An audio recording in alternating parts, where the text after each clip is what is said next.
আমরা এর আগে হুজুর আলোচনা করেছিলাম কুরবানির ফজিলত।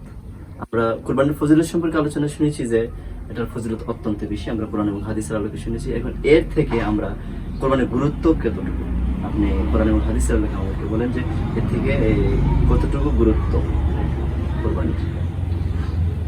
আল্লাহ রাব্বুল আলামিন কুরবানির গুরুত্ব দিনের কারণে আল্লাহ রাব্বুল আলামিন প্রতিটি সামর্থ্যবান ব্যক্তির উপর আল্লাহ রাব্বুল আলামিন কুরবানি ওয়াজিব করেছেন এবং বাধ্যতামূলক করে দিয়েছেন। আল্লাহ রাব্বুল আলামিন পবিত্র কোরআনে কারিমে ইরশাদ করেন, ফাসাল্লি লিরাব্বিকা ওয়ানহার, তুমি তোমার প্রতিপালকের উদ্দেশ্যে নামাজ আদায় করো এবং কুরবানি করো। একইভাবে আল্লাহর হাবিব সাল্লাল্লাহু আলাইহি সাল্লাতু ওয়াস সালাম সাহাবায়ে কেরামদেরকে কুরবানি করার নির্দেশ দিয়েছেন। আর আল্লাহর হাবিব সাল্লাল্লাহু আলাইহি সাল্লাতু ওয়াস সালাম বলেন, ইয়া আইয়ুহান নাস আলা কুল্লি আহলে বাইতিন ফি কুল্লি আমিন উযহিয়া, হে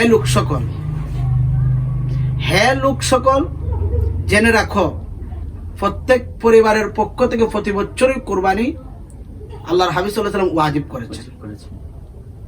এছাড়া যদি কুরবানির সমর্থ থাকা সত্ত্বেও কোনো ব্যক্তি কুরবানি করলো না, আল্লাহর হাবিব সাল্লাল্লাহু আলাইহি সাল্লাম কঠিন সতর্কবাণী দিয়েছেন। যেমন হাদিসের মধ্যে এসেছে, আল্লাহ রাসূল সাল্লাল্লাহু আলাইহি সাল্লাম বলেছেন, আন আবি হুরায়রা রাদিয়াল্লাহু তাআলা আনহু قال قال رسول الله صلى الله عليه وسلم من كان له ساعة ولم يزحي فلا يقربن مصلانا। হযরত আবু হুরায়রা রাদিয়াল্লাহু তাআলা আনহু বর্ণিত, রাসূল সাল্লাল্লাহু আলাইহি সাল্লাম ইরশাদ করেছেন, যে ব্যক্তির সমর্থ থাকা সত্ত্বেও কুরবানি করলো না, সে যেন আমার ঈদগার নিকটবর্তী না যায়। তো এছাড়া বোঝা যেতে কুরবানির গুরুত্ব অপরিসীম। কঠিন সতর্কবাণী আল্লাহ রাসূল সাল্লাল্লাহু আলাইহি ওয়াসাল্লাম, যে ব্যক্তি সমর্থ থাকা সত্ত্বেও কুরবানি করলো না, আল্লাহর হাবিব সাল্লাল্লাহু আলাইহি ওয়াসাল্লাম কঠিন সতর্কবাণী উচ্চারণ করেছেন। তো সুতরাং আমাদের যাদেরকে আল্লাহ রাব্বুল আলামিন সামর্থ্য দিয়েছেন, আমরা যাতে কুরবানি করি। আশা করি। ধন্যবাদ প্রিয় শেখ, প্রচন্ড গরমের মধ্যে আমাদের সময় দেওয়ার জন্য অসংখ্য ধন্যবাদ।